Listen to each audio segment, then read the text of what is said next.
Hello students, जैसा कि हमने पिछले लेक्चर में जो था अपने क्वेश्चन नंबर 3 तक के डिस्कशन को किया था, जो कि हमारे एक्सरसाइज 4.1 का है। ठीक है, डिटरमिनेंट चैप्टर का। तो आज हम लोग क्वेश्चन नंबर 4 से डिस्कशन के लिए आए हुए हैं। ठीक है, तो आज हम क्या करेंगे, अपने क्वेश्चन नंबर 4 से डिस्कशन को शुरू कर रहे हैं। ठीक है, तो हमारा क्वेश्चन नंबर 4 क्या है, ए इज इक्वल टू गिवन है 1 0 1 0 1 2 0 0 4। ये ए की वैल्यू हमें गिवन है बच्चों। ठीक है, हमें प्रूव क्या करना है, determinant of 3 is equal to 27 into determinant of, ये हमें बच्चों प्रूव करना है। ठीक है, तो बच्चों देखिए, हम LHS को देखें अपने प्रूविंग के, तो उसमें डिटर्मिनेंट ऑफ 3a है। इसका मतलब क्या है कि हमें सबसे पहले 3a की वैल्यू को निकालना होगा। ठीक है, तो a की वैल्यू हमें ऑलरेडी वहाँ पे है, उसके बाद 3a मैंने निकाल लिया। क्या हो गया, 303 और 036 00 10। कैसे आया, हमने a में क्या किया, जितने भी एलिमेंट थे उसमें 3 से मल्टीप्लाई कर दिया। ठीक है, तो ये आ गया हमारा 3a की वैल्यू आ गया। अब उसके बाद डिटर्मिनेंट ऑफ 3a निकाला हमने। ठीक है, डिटर्मिनेंट ऑफ 3a क्या हो जाएगा, इस तरीके से हमने यहाँ पे कैलकुलेशन कर लिया। ठीक है, अब देखो यहाँ पे कैलकुलेशन के लिए हम लोग, हमारे पास 3 रो 3 कॉलम है, किसी रो या किसी कॉलम को हम लोग एवेल्युएशन के लिए सिलेक्ट कर सकते हैं। ठीक है, लेकिन आपको वो रो या वो कॉलम सेलेक्ट करना चाहिए जिसमें ज़्यादा से ज़्यादा जीरोज हों। ठीक है, तो इस केस में अगर जो हम देखते हैं तो हमारे पास पहले कॉलम में भी 2 जीरोज हैं और तीसरे रो में 2 जीरोज हैं, तो आप किसी एक को सेलेक्ट कर लेते हैं। मैंने यहाँ पे एक्सपेंशन के लिए फर्स्ट कॉलम को सिलेक्ट किया। ठीक है, तो फर्स्ट कॉलम में क्या था बच्चों, 3 था यहाँ पे एलिमेंट। ठीक है, 3 के क्रॉस एक्सपेंशन करेंगे। ठीक है, तो क्या हो जाएगा, ये कॉलम हट गया और ये रो हट गया, तो आ गया 3 6 0 10 आ गया। ठीक है, ये हो गया बच्चों। ठीक है, अब इसके बाद ये 0 लेंगे तो ये हट जाएगा, ये रो हट जाएगा, ये कॉलम हट जाएगा, तो आ गया 0 3 0 10 आ गया। ठीक है, उसके बाद ये 0 लेंगे तो क्या होगा, ये रो और ये कॉलम हट गया, तो क्या आ गया 0 3 3 6 0 3 एंड 3 6 आ गया। ठीक है, तो ये हो गया। ठीक है, अब इसके बाद बच्चों हमने क्या किया, यहाँ पे सिंप्लीफाई कर लिया, तो ठीक है, तो आ गया हमारा 108 आ गया। ठीक है,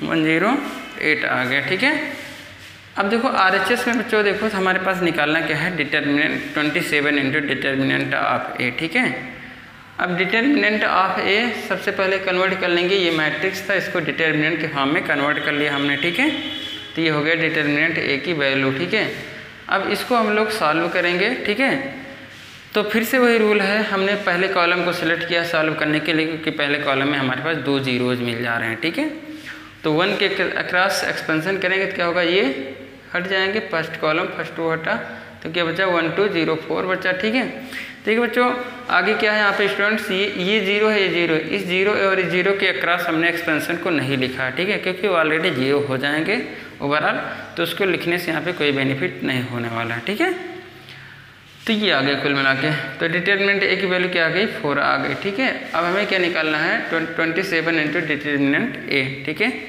तो क्या हो जाएगा, 27 इंटू डिटर्मिनेंट a क्या हो जाएगा, 4 में से 27 से मल्टीप्लाई हो गया। ठीक है, तो आ गया 108 आ गया। ठीक है, इसके बाद हमने इक्वेशन 1 हो गया और इसको इक्वेशन 2 नाम रख दिया। ठीक है, अब इक्वेशन 1 और 2 से कंपेयर करते हैं। ठीक है, इक्वेशन 1 और 2 को क्या करेंगे, कंपेयर करेंगे, तो क्या हो जाएगा, 27 into determinant a equal to हो जाएगा डिटर्मिनेंट ऑफ 3a हो जाएगा। ठीक है, ये हो गया, समझ में आया। तो इस तरीके से हमारा जो क्वेश्चन नंबर 4 था, उसका जो हमें प्रूव करना था, उसको हमने यहाँ पे प्रूव कर दिया। ठीक है, ये होगा बच्चों। ठीक है, अब हम चलेंगे अपने अगले क्वेश्चन की तरफ। ठीक है, चलो देखते हैं।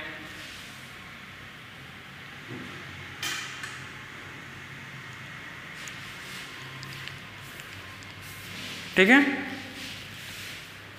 चलो देख लेते हैं बच्चों। ठीक है, अगला क्वेश्चन जो भी है हमारा, उसको देखते हैं। PDF ओके, ठीक है, ये हो गया। अब उसके बाद हमें क्वेश्चन नंबर 5 है, उसमें भी एवेल्युएशन ही करना है बच्चों। क्वेश्चन नंबर 5 में भी तो मैं किसी एक पार्ट को करूँगा।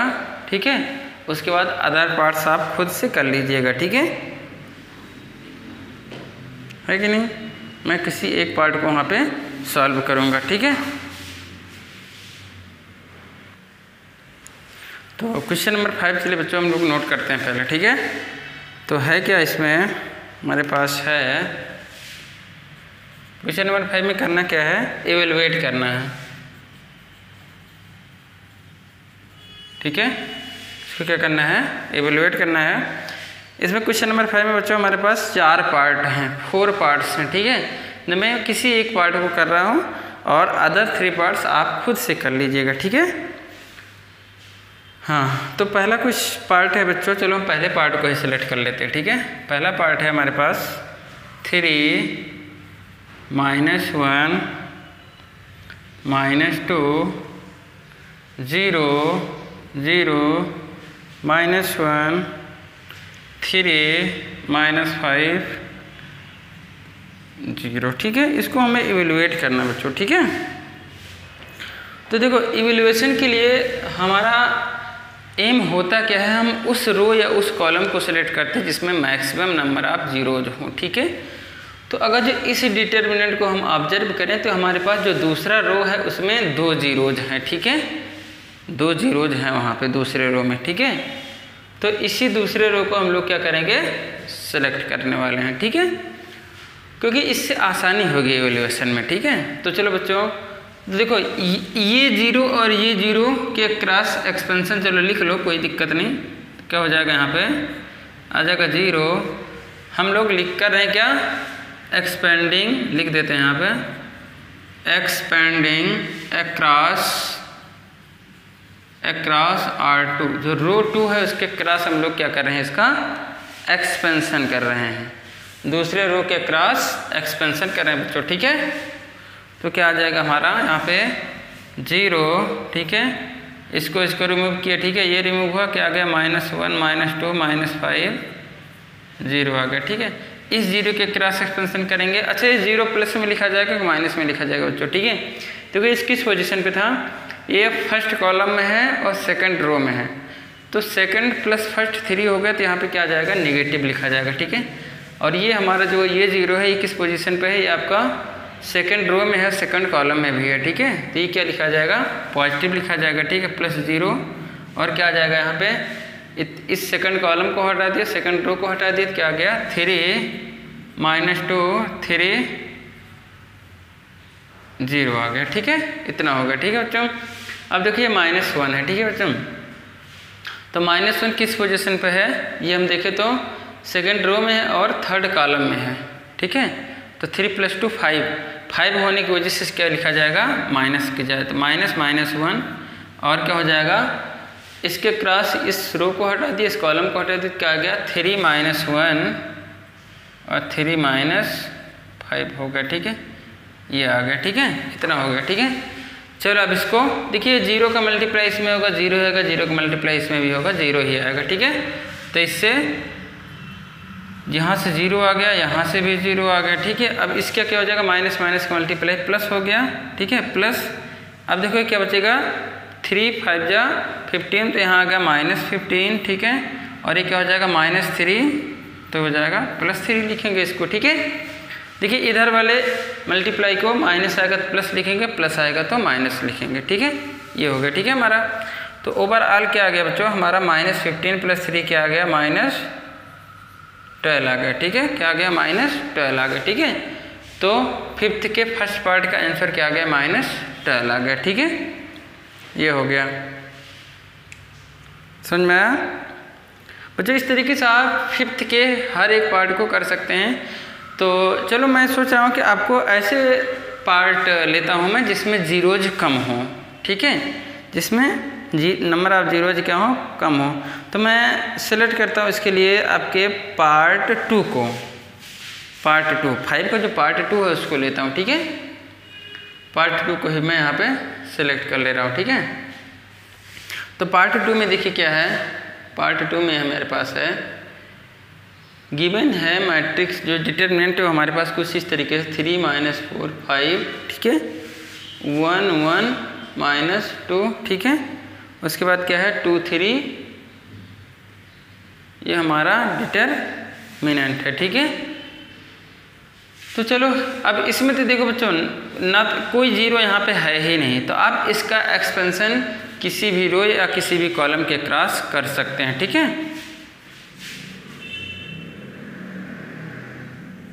किसी भी रो या किसी भी कॉलम के क्रॉस इसका एक्सपेंशन कर सकते हैं, ठीक है। तो चलो देखो हम लोग फर्स्ट रो के क्रॉस एक्सपेंशन कर ले रहे हैं, तो लिख देते हैं यहाँ पे expanding across R1। First row के क्रॉस क्या करेंगे, इसका एक्सपेंशन कर देंगे, ठीक है।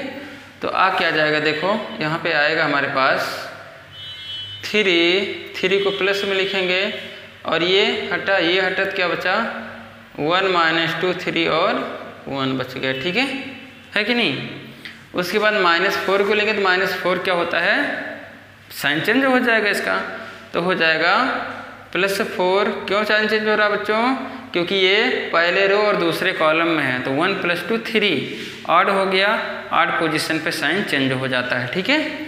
तो क्या आ जाएगा, ये हट गया तो क्या आ गया बच्चों 1 - 2 आ गया, 2 और 1 आ गया, ठीक है। ये हो गया बच्चों, ठीक है। अब आगे हमारे पास 5 है। 5 किस पोजीशन पे है, फर्स्ट रो में, थर्ड कॉलम में। फर्स्ट + 3 4 हो गया, तो साइन यहाँ पे सेम रहेगा, कोई चेंजिंग नहीं आएगा। तो क्या हो जाएगा +5, उसके बाद क्या हो जाएगा 1 1 2 3, ठीक है। ये आ गया, ठीक है, इतना हो गया, ठीक है। अब देखो होगा क्या 3 इसका मल्टीप्लाई 1 1 जा 1 और -6 तो हो गया +6 हो गया, ठीक है। +4 इसके बाद क्या हो जाएगा, ये 1 1 जा 1 1 + 4 हो गया, ठीक है। +5, ठीक है। ये क्या हो जाएगा 3 - 2 आ गया, ठीक है। तो देखिए क्या हो जाएगा 3 × 6 + 1 7 हो गया, 4 × 4 + 1 5 हो गया, +5 × 3 - 2 1 हो गया, ठीक है। ये आ गया, ठीक है। इसको चलिए इवेलुएट कर लो। 3 7 जा 21 +5 4 जा 20 +5 1 जा 5, तो क्या आ गया बच्चों, ये आ गया हमारा 46 आ गया ओवरऑल, ठीक है। कितना आ गया ओवरऑल 46 आ गया।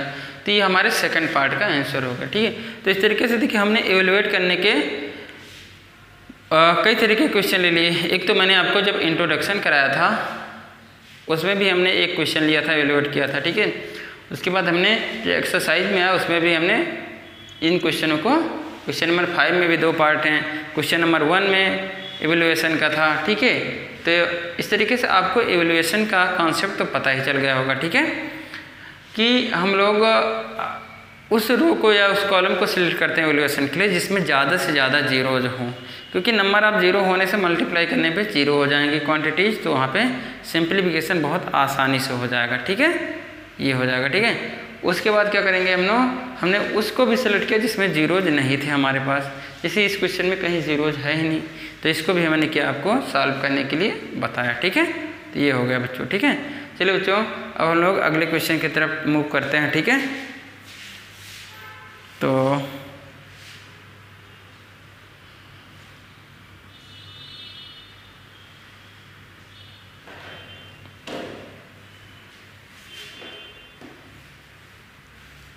चलो बच्चों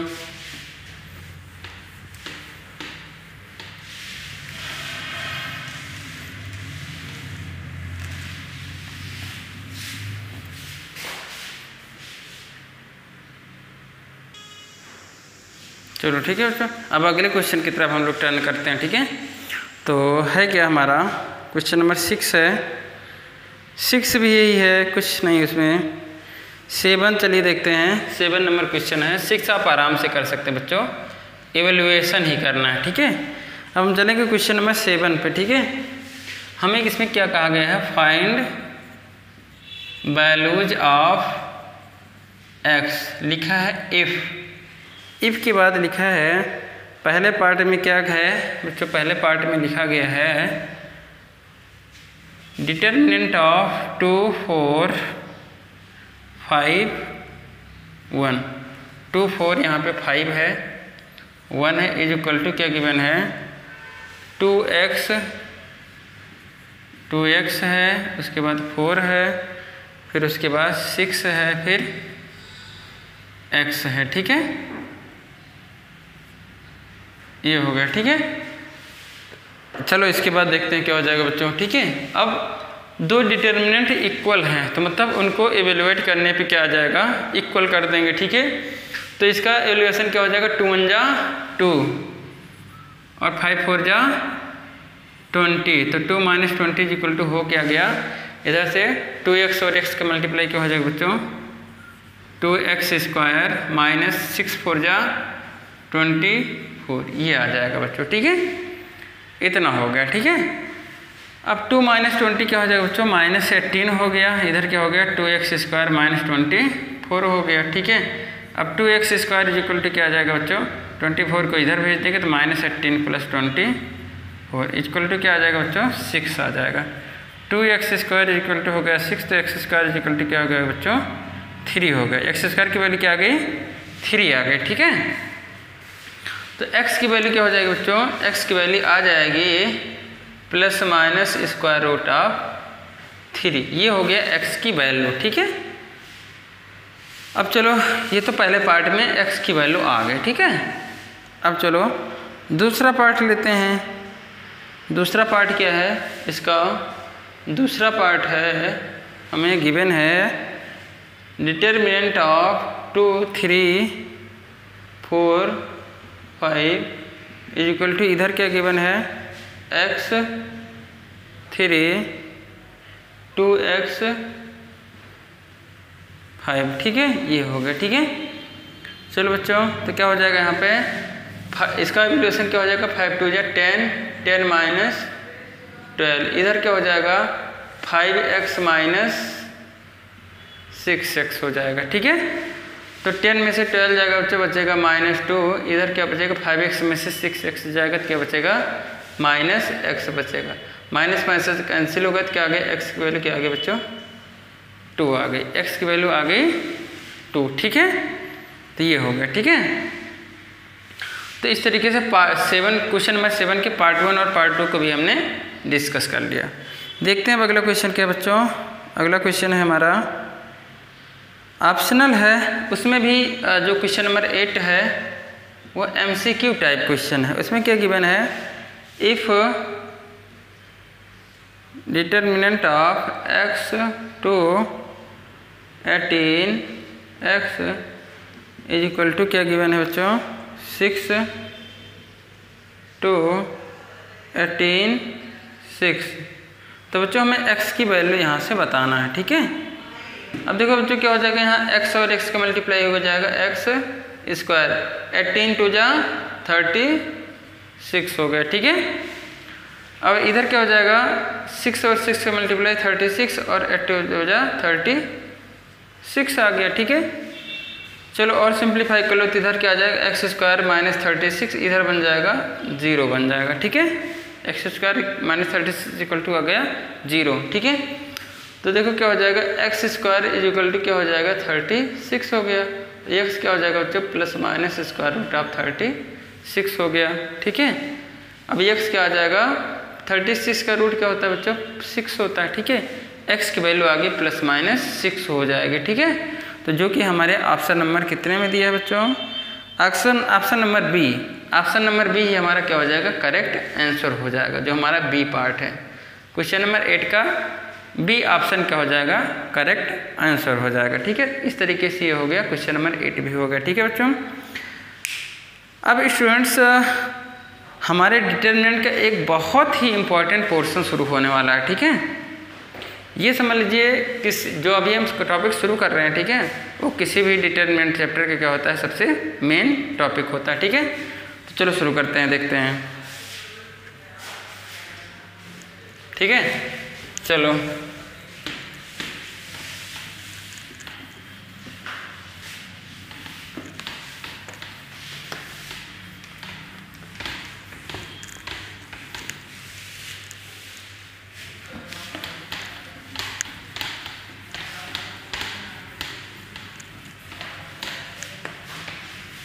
इसमें हम क्या करने वाले बच्चों, डिस्कस करेंगे हम लोग प्रॉपर्टीज ऑफ डिटर्मिनेंट। तो यहाँ अब हम डिस्कस करने वाले हैं, बहुत इम्पॉर्टेंट है ये। ठीक है, properties of determinant, determinant chapter की जान है, समझ लीजिए, एक हिसाब से क्या है वो हार्ट है। उसके समझे बिना आप डिटर्मिनेंट के अच्छे क्वेश्चनों को डील नहीं कर पाएंगे, ठीक है। क्योंकि प्रूविंग जो हमारे अच्छे प्रूविंग वाले क्वेश्चन होते हैं उसमें प्रॉपर्टी का बहुत ही रोल होता है, ठीक है। प्रॉपर्टी का यूज करके क्वेश्चन बहुत आसानी से सॉल्व हो जाते हैं, ठीक है। नहीं नॉर्मल तरीके से अगर आप एवेलुएट करेंगे तो क्या हो जाएगा, वो बहुत ही डिफ़िकल्ट बनेंगे, ठीक है। तो हमारा टॉपिक है प्रॉपर्टीज ऑफ, ठीक है,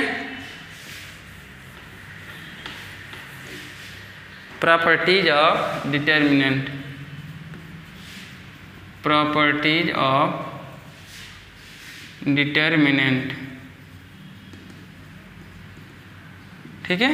प्रॉपर्टीज ऑफ डिटर्मिनेंट, किसी डिटर्मिनेंट की क्या क्या प्रॉपर्टी होती हैं, ठीक है बच्चों। तो चलिए हम आपके एनसीईआरटी सीक्वेंस के अकॉर्डिंग ही आपको समझाते हुए चलेंगे, ठीक है।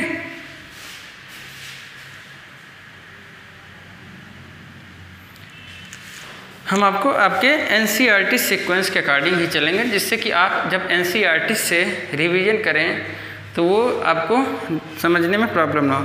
तो बच्चों प्रॉपर्टी नंबर 1 क्या गिवन है, प्रॉपर्टी नंबर 1 आपके पास प्रॉपर्टी 1 है बच्चों, ठीक है। आपके पास एनसीईआरटी बुक हार्ड कॉपी होगी। मान लो हार्ड कॉपी नहीं है तो आप इंटरनेट से एनसीईआरटी की बुक को डाउनलोड भी कर सकते हैं, ठीक है। इजीली आपको अवेलेबल हो जाएगा, ठीक है। तो उसमें प्रॉपर्टी 1 लिखा क्या है बच्चों, प्रॉपर्टी 1 लिखा है the value of determinant remains unchanged if its rows and columns are interchanged. पहली प्रॉपर्टी में यही कहा गया बच्चों कि अगर जो हम किसी डिटरमिनेंट के रो या कॉलम को आपस में इंटरचेंज कर देते हैं तो उससे डिटरमिनेंट की वैल्यू चेंज नहीं होती है, ठीक है। चलो मैं समझाता हूँ आपको, ठीक है। जैसे मान लीजिए हमारे पास कोई डिटरमिनेंट कुछ इस तरीके से है 1 3 4 5। अब इसका हम लोग एवेल्यूएशन करेंगे तो क्या आएगा, 5 1 जा 5 -4 3 जा 12, क्या आ जाएगा बच्चों, आ जाएगा हमारा -7 आ गया, ठीक है, -7 आ गया। अब देखिए हम प्रॉपर्टी नंबर 1 को वेरीफाई करते हैं, देखते हैं कि हम इसके रो को कॉलम बना दें, कॉलम को रो बना दें तो क्या वैल्यू चेंज होगी कि नहीं होगी, देखते हैं। तो चलो इसके कॉलम जो 1 4 है उसको रो बना दीजिए और 3 5 वाले कॉलम को क्या बना दीजिए, रो बना दीजिए, ठीक है। ये होगा, ठीक है। तो क्या हो जाएगा 5 1 जा 5 और -4 3 जा 12। फिर से बच्चों क्या आ जाएगा, वही आ गया -7। इसका मतलब क्या हो गया, रो और कॉलम को अगर जो किसी डिटरमिनेंट के रो को कॉलम के फॉर्म में और कॉलम को रो के फॉर्म में कन्वर्ट कर दिया जाए तो वैल्यू अनचेंज्ड रहती है। यही प्रॉपर्टी नंबर 1 कह रहा था, ठीक है कि नहीं। तो ये हो गया प्रॉपर्टी नंबर 1। यानी कि हम शॉर्ट फॉर्म में ऐसे कह सकते हैं, रो और कॉलम को अगर जो इंटरचेंज कर दिया, रो को कॉलम में इंटरचेंज कर दिया जाए तो हमारे जो डिटरमिनेंट आएगा उसकी वैल्यू अनचेंज्ड रहेगी, चेंज नहीं होगी बच्चों, ठीक है। चलो बच्चों हम चलते हैं प्रॉपर्टी नंबर 2 पे, ठीक है। प्रॉपर्टी नंबर 2 क्या कह रहा है बच्चों, ठीक है। आपके एनसीईआरटी में जो प्रॉपर्टी 2 है उसकी तरफ बढ़ते हैं, ठीक है। प्रॉपर्टी 2 में ये कहा जा रहा है बच्चों, if any 2 rows of a determinant are interchange then sign of determinant changes. देखो बच्चों प्रॉपर्टी नंबर 2 में कहा जा रहा है कि अगर जो किसी हम डिटरमिनेंट में किन्हीं 2 रो या 2 कॉलम को आपस में, रो को रो से इंटरचेंज करो और कॉलम को कॉलम से इंटरचेंज करो तो वहाँ पे जो वैल्यू आएगी वो क्या होएगी, डिटरमिनेंट की उसका साइन चेंज होकर के आएगा। अगर जो पहले से +1 आ रहा होगा तो अब -1 हो जाएगा, अगर जो पहले -1 आ रहा होगा तो अब क्या हो जाएगा, +1 हो जाएगा, ठीक है। तो चलो बच्चों हम इसी क्वेश्चन को ले लेते हैं जो हमने यहाँ पे लिखा हुआ है, ठीक है। इसी क्वेश्चन को हमने ले लिया तो क्या हो गया, 1 3 4 5। इसकी वैल्यू अभी हमने बच्चों कैलकुलेट किया तो आ गया क्या, 5 - 12 किया था तो क्या आ गया बच्चों, हमें आ गया था -7 मिल गया था, ठीक है। अब प्रॉपर्टी 2 में यही कहा जा रहा है बच्चों कि किन्हीं 2 रो या कॉलम को आपस में इंटरचेंज करो। तो हमने क्या किया, कॉलम 1 और कॉलम 2 को आपस में इंटरचेंज कर दिया। देखो क्या हो गया, अब 3 5 को फर्स्ट कॉलम बना दिया, 1 4 को सेकंड कॉलम। तो क्या आ जाएगा 12 माइनस 5 इक्वल टू क्या हो गया 7 हो गया। बच्चों देखिए पहले -7 आ रहा था, अब क्या आ गया +7, साइन चेंज हो गया ना। यही तो प्रॉपर्टी नंबर 2 कह रहा है, ठीक है। ये तो प्रॉपर्टी नंबर 2 में कहा गया है, ठीक है। अब देखो ये तो हमने कॉलम को इंटरचेंज करके देखा, अभी हम बच्चों रो को भी इंटरचेंज करके देखेंगे, ठीक है। तो चलो रो को इंटरचेंज करो, तो यहाँ पे देखो क्या आ जाएगा। रो को इंटरचेंज करो तो पहली रो क्या है 1 3 है, उसको हम लोग दूसरी रो बना देंगे, पहले दूसरा रो 4 5 है उसको पहला रो बना देंगे, 4 5 को पहला रो 1 3 को दूसरा रो, ठीक है कि नहीं। तो उसके बाद क्या हो जाएगा देखो आ जाएगा 3 4 जा 12, 12 माइनस 5 क्या आ गया बच्चों 7 आ गया।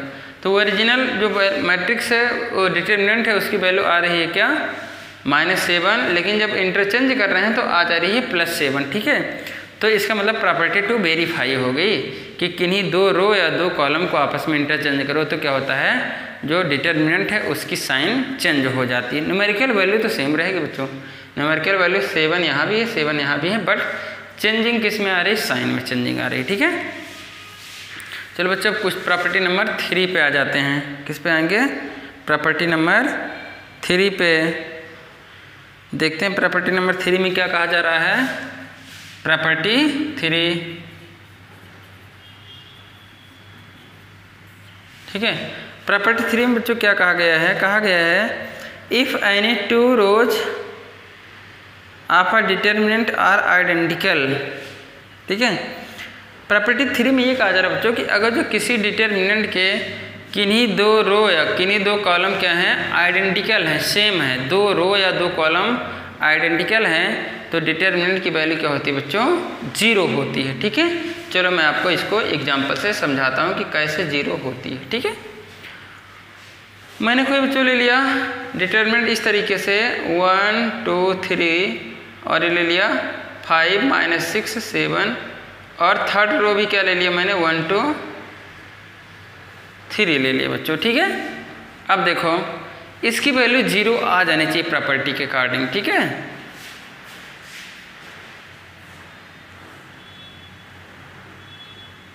प्रॉपर्टी के अकॉर्डिंग इसकी वैल्यू क्या हो जानी चाहिए 0 हो जानी चाहिए, ठीक है। क्यों, क्योंकि रो 1 और रो 3 क्या हैं आइडेंटिकल हैं, ठीक है। चलो देखते हैं हम लोग एक्सपेंशन करते हैं, देखते हैं क्या 0 आता है, ठीक है। चलो हाँ क्या हो जाएगा बच्चों रो 1 के क्रॉस एक्सपेंशन कर लो, एक्सपेंडिंग अक्रॉस R1, रो 1 के क्रॉस क्या करो एक्सपेंशन कर लो, ठीक है। तो क्या हो जाएगा 1 ये कॉलम हट के रो हट के क्या आ जाएगा -18 और ये क्या हो गया -14 हो गया बच्चों, ठीक है। अब 2 ले लेंगे तो 2 क्या हो जाएगा माइनस में हो जाएगा बच्चों। अब ये कॉलम ये रो हट के क्या आ गया 15 -7 आ गया, ठीक है, 15 -7 हो गया, ठीक है। अब प्लस क्या करेंगे बच्चों 3 ले लेंगे, ठीक है। तो देखो क्या आ जाएगा, तो आ जाएगा 5 2 10, 10 + 6 आ जाएगा, ठीक है, 10 + 6 आ गया। अब चलो देखो इसको और सिंप्लीफाई करते तो क्या हो जाएगा -18 और -14 मिलके क्या हो जाएंगे बच्चों -32 और देखो क्या हो जाएगा 15 में से 7 जाएगा बचेगा 8, 8 2 जा 16 तो प्लस क्या हो गया 16 हो गया, ठीक है यहाँ पे। अब इसके बाद क्या हो जाएगा 10 + 16 हो गया 16 3 जा कितना हो जाएगा आपका 48 हो जाएगा, ठीक है। और यहाँ पे आपका माइनस रहेगा, ठीक है। अब देखो 32 और 16 मिलके क्या हो जाएंगे -48 और ये +48 ये मिलके क्या हो गया आपके 0, ठीक है। तो जो प्रॉपर्टी 1 थी वो क्या हो गई वेरीफाई हो गई आपकी, ठीक है। प्रॉपर्टी 3 जो थी आपकी यही कह रही थी कि उसमें 2 अगर जो रो आपके आइडेंटिकल हो गए तो इसकी वैल्यू क्या आ गई 0, तो हमने सॉल्व करके उसकी वैल्यू को क्या दिखा दिया 0 शो भी कर दिया, ठीक है। अब इसके बाद देखते हैं प्रॉपर्टी नंबर 4 क्या है, ठीक है। प्रॉपर्टी नंबर 4 NCERT के अकॉर्डिंग है आपका प्रॉपर्टी नंबर 4। हाँ प्रॉपर्टी नंबर 4 में कहा जा रहा है if each element of a row of a determinant is multiplied by K then value is multiplied by K, ठीक है। जैसे हमारे पास कोई आपकी प्रॉपर्टी 4 है, ठीक है, कोई डिटरमिनेंट है हमारे पास मान लीजिए आपका 1 2 3 4, ठीक है। इसके किसी एक रो या किसी एक कॉलम में क्या करो, किसी दूसरे नंबर से मल्टीप्लाई कर दो, ठीक है। तो वैल्यू भी क्या आनी चाहिए डिटरमिनेंट की, उसी पर्टिकुलर वैल्यू से मल्टीप्लाई होकर के आनी चाहिए, ठीक है। तो चलो पहले हम इसकी वैल्यू को इवेलुएट कर लेते हैं, ठीक है। मान लो इसकी वैल्यू क्या हो गई, डेल्टा है, ठीक है। तो डेल्टा की वैल्यू क्या आ जाएगी बच्चों, आ जाएगी 4 - 6 इक्वल टू क्या आ गया -2। तो डेल्टा की वैल्यू बच्चों हमें यहाँ पे मिली -2 मिल गई, ठीक है। अब इसके बाद चलो देखो हम लोग क्या करेंगे, इस डिटरमिनेंट के किसी एक रो में या किसी एक कॉलम में किसी दूसरे नंबर से मल्टीप्लाई कर देते हैं, ठीक है। चलो बच्चों हम इसमें मल्टीप्लाई करते हैं, multiply R1 by K। R1 को चलो हमने K से मल्टीप्लाई कर दिया, ठीक है।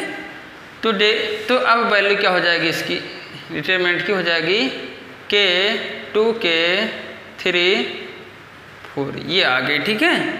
अब चलो इसकी वैल्यू देखो क्या हो जाएगा बच्चों, हो क्या आ जाएगा 4K - 6K इक्वल टू क्या आ जाएगा -2K, ठीक है। देखो बच्चों पहले वैल्यू क्या आ रही थी, -2 आ रही थी, अब वैल्यू क्या आ गई -2K। यानी कि जिस नंबर से हमने रो में मल्टीप्लाई किया था वही हमारे वैल्यू में मल्टीप्लाई होकर के आ गया, ठीक है। यानी कि हमारा पहले वैल्यू -2 था, तो अब वैल्यू क्या हो जाएगा, पहले डेल्टा था तो अब आज क्या हो जाएगा डेल्टा इंटू K हो गया, ठीक है। ये मल्टीप्लाई होके आ गया ना K, ठीक है। तो ये प्रॉपर्टी नंबर 4 में कहा भी जा रहा था कि जो है हमारा कि किसी रो या किसी कॉलम में अगर हम किसी पर्टिकुलर नंबर से मल्टीप्लाई कर देते हैं तो वो वैल्यू डिटरमिनेंट में मल्टीप्लाई होकर के आ जाती है, आ भी गई देखिए, ठीक है। इस तरीके से हमने प्रॉपर्टी नंबर 4 को भी क्या किया, वेरीफाई कर दिया, ठीक है।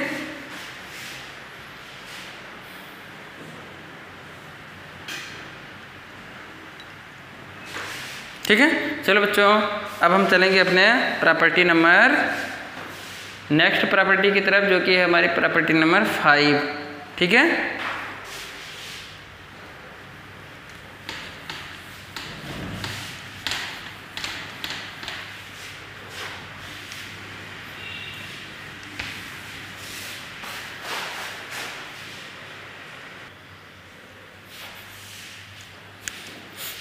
ठीक है स्टूडेंट्स, चलो अब हम लोग देखते हैं अपने प्रॉपर्टी नंबर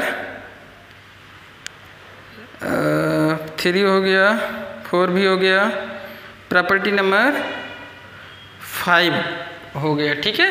चलो 5 की तरफ अब आ गए हम लोग, ठीक है। प्रॉपर्टी नंबर 5 में कहा क्या जा रहा है बच्चों, कहा जा रहा है if sum are all elements of a row और column are expressed as sum of 2 terms, then determinant can be expressed as sum of 2 or more determinants, ठीक है। इसमें कहा जा रहा है बच्चों कि हमारे किसी एक रो या किसी एक कॉलम में अगर जो एलिमेंट्स क्या हैं 2 टर्म के फॉर्म में एक्सप्रेस किए गए हैं, तो हम उस डिटरमिनेंट को 2 डिटरमिनेंट के फॉर्म में लिख सकते हैं। कैसे, ठीक है। जैसे हमारे पास क्या है, मान लो हमारे पास है कोई वैल्यू, मान लो है 1 + 2 है, मैं आपको इसको सॉल्व करके दिखाऊंगा भी, ठीक है। 1 + 2 है और 3 + 4 है और 5 - 7 है, ठीक है। दूसरी जगह क्या है, मान लो 7 + 9 है और -5 + 8 है और ये क्या है 1 - 2 है, ठीक है। यहाँ पे क्या बच्चों 5 - 2 है और -1 - 3 है और ये क्या है हमारे पास -9 प्लस, इस तरीके से बच्चों हमारे पास डिटरमिनेंट है कोई, ठीक है। देखिए मैं आपको समझाने के लिए क्या करूँगा, देखो हमने क्या किया है, सभी रो या सभी कॉलम को 2 टर्म के फॉर्म में एक्सप्रेस किया है। तो देखो एक टाइम पे किसी एक रो या एक कॉलम को ही हम लोग ब्रेक करते हैं, ठीक है। तो अभी इसलिए हम आपको समझाने के लिए अच्छे से क्या करते हैं, केवल R1 में ही हम लोग 2 टर्म का एक्सपेंशन लिखते हैं, ठीक है। और R2 R3 को हम लोग क्या करेंगे, सिंगल टर्म के फॉर्म में ही लिखे रहेंगे, ठीक है। आपको ध्यान देने वाली बात है कि जब ब्रेक करते हैं हम 2 डिटरमिनेंट के फॉर्म में, तो केवल क्या होता है, कोई एक रो या कोई एक कॉलम ही ब्रेक होता है, ठीक है। इसको ध्यान रखने वाली बात है बच्चों, ठीक है। तो देखो रो 1 हमारा क्या है, 2 टर्म के फॉर्म में एक्सप्रेस की गई है। तो प्रॉपर्टी के अकॉर्डिंग ये क्या होना चाहिए, हमारा होना चाहिए, पहले एलिमेंट को लिख लो तो क्या हो जाएगा 1 3 5 7 -5 1 5 -1 माइनस प्लस क्या होना चाहिए बच्चों, होना चाहिए दूसरे एलिमेंट को लिख लो 2 4 -7 7 -5 1 5 -1 माइनस, ये होना चाहिए बच्चों। ठीक है, ये हो गया हमारा। ठीक है, अब देखो क्या ये जो हमारी प्रॉपर्टी में कहा गया है ये सही कहा गया है, इसको तो आपको वेरीफाई करने के बाद ही पता चलेगा ना कि क्या ये सही है कि नहीं सही है। ठीक है, तो चलो देखो अब इसको अगर जो हम डायरेक्टली सिंप्लीफाई करें LHS को तो क्या आ जाएगा बच्चों, आ जाएगा हमारा 1 + 2 होगा 3। ठीक है, ये हो गया 7, ये हो गया -2, ये हो गया 7 -5 1, ये 5 -1 और माइनस ये आ गया। ठीक है, इतना आपके पास मिल गया सिंपल तरीके से। ठीक है, अब RHS में भी सेम चीज़ यहाँ पे नोट कर लो। ठीक है, जो भी है RHS तो और सिंप्लीफाई होगा नहीं अभी, केवल इसको हम लोग एक्सपेंड करेंगे। ठीक है, तो देखो बच्चों LHS को एवेलुएट करो तो देखो क्या आ जाएगा, आ जाएगा 3 और ये गया -5 -9 का मल्टीप्लाई 45 हो गया। ठीक है, और ये -1 लिखेंगे +1। ठीक है, ये क्या आ जाएगा -7 आ गया। ठीक है, क्या होगा ये -63 और -5 1 5 लिख दिया। ठीक है, अब ये हो जाएगा बच्चों यहाँ पे -2 हो जाएगा। ठीक है, और ये क्या हो जाएगा 7 1 -7 यहाँ पे, और ये हो जाएगा -25 तो लिखेंगे यहाँ पे +25। ठीक है, ये आ गया। और इसको सिंप्लीफाई कर लो तो क्या आ जाएगा बच्चों, आ जाएगा हमारे पास कुछ इस तरीके से वैल्यू आ जाएगी। देखिए हो जाएगा 46 का 3 से मल्टीप्लाई कर लेना। ठीक है, जो भी आएगा। ठीक है, 46 × 3 आ जाएगा। चलो मैं इसको कहाँ लिखूँ, चलो ठीक है यहाँ पे लिख लेता हूँ बच्चों, मैं इस वैल्यू को यहीं पे लिख लेता हूँ। ठीक है, यहाँ पे देखो मैं लिख रहा हूँ, आप ध्यान रखिएगा, इस जगह में इतने स्पेस में लिख लूँगा। ठीक है, तो क्या हो जाएगा 3 × 46 हो गया। अब देखो 63 और -5 बच्चों, तो क्या हो जाएगा -7 × 65 और 3 का ऐड कितना हो जाएगा -68 हो गया। ठीक है, अब ये क्या हो जाएगा बच्चों -2 × क्या आ जाएगा 25 में से 7 जाएगा बच्चों तो बचेगा 18 बचेगा। ठीक है, अब चलो बच्चों हम लोग इसको क्या करेंगे, सिंप्लीफाई कर लेते हैं। तो इसको बच्चों देखिए 46 और 3 का मल्टीप्लाई करेंगे तो क्या आ जाएगा 138, और 68 और 7 का मल्टीप्लाई माइनस में है तो प्लस होकर 476 आ जाएगा। इस तरीके से 18 और 2 का मल्टीप्लाई 36 आ गया। तो ओवरऑल सिंप्लीफाई करने पे क्या आ गया 578 आ गया। अब बच्चों हम चलेंगे राइट साइड में। ठीक है, इसका एक्सपेंशन करते हैं तो क्या हो जाएगा, देखो इसका एक्सपेंशन हो जाएगा 1 और ये हटा तो क्या हो जाएगा 45 ये हो गया। ठीक है, और ये क्या हो जाएगा +1 हो गया। ठीक है, अब आगे बढ़ते हैं तो देखो क्या हो जाएगा, थोड़ा सा मैं यहाँ से लिखना शुरू करता हूँ बच्चों। 1 × आपका हो जाएगा 45 + 1। ठीक है, और -3। ठीक है, ये हो गया तो क्या आ जाएगा 63 - 5 ये हो जाएगा +5। अभी क्या हो जाएगा बच्चों -7 - 25 तो +25 हो गया बच्चों। ठीक, इतना आ गया। ठीक है, अभी इसका एक्सपेंशन बचा है। ठीक है बच्चों, चलो देखो क्या हो जाएगा 2 का क्या हो जाएगा, 2 का हो जाएगा यहाँ से -45 +45 हो गया बच्चों। ठीक है, 45 और +1 हो गया। ठीक है, ये हो गया। और क्या करेंगे -4 को ले लेंगे तो क्या आ जाएगा, ये हो जाएगा -63। ठीक है बच्चों, -63 देखिए यहाँ भी रहेगा। ठीक है, तो -63 और 5 1 जा 5 -63 -5 हो गया। ठीक है, और ये क्या हो जाएगा 7 को लेंगे बच्चों क्या आ जाएगा, जब -7 को लेंगे तो क्या आ जाएगा हमारे पास आ जाएगा 7 1 जा 7 तो -7 और ये +25 ये आ गया बच्चों। ठीक है, तो और सिंप्लीफाई कर लो तो इसको क्या आ जाएगा, अल्टीमेटली क्या आने वाला है, देखो ये आ जाएगा 46 - 3 × -68 आ गया। ठीक है, और ये आएगा 5 इंटू 18, ठीक है, ये आ गया, ठीक है। अब देखो क्या आ जाएगा बच्चों, यहाँ पे 2 इंटू 46 और ये क्या आ जाएगा -4 इंटू -68 और क्या आ जाएगा बच्चों -7 इंटू क्या आएगा 18 आएगा, ठीक है। तो ये आ गया बच्चों, ठीक है। अब देखो क्या हो जाएगा, अगर जो 46 यहाँ पे 1 है और यहाँ पे कितने 46 हैं 2 हैं, तो ये क्या हो जाएगा 346 हो गया, क्योंकि 146 और 246 मिलके क्या हो जाएंगे 346 हो गए, 3 और 46।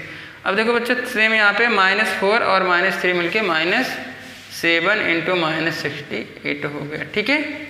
अब देखो 18 और 5, तो 5 -7 मिलके क्या हो जाएगा -2 इंटू 18। बच्चों देखो तो क्या है, अल्टीमेटली ये जो हमारा सिंप्लीफिकेशन है यही तो आ गया, देखो ये, ठीक है, यही आ रहा है ना सिंपली।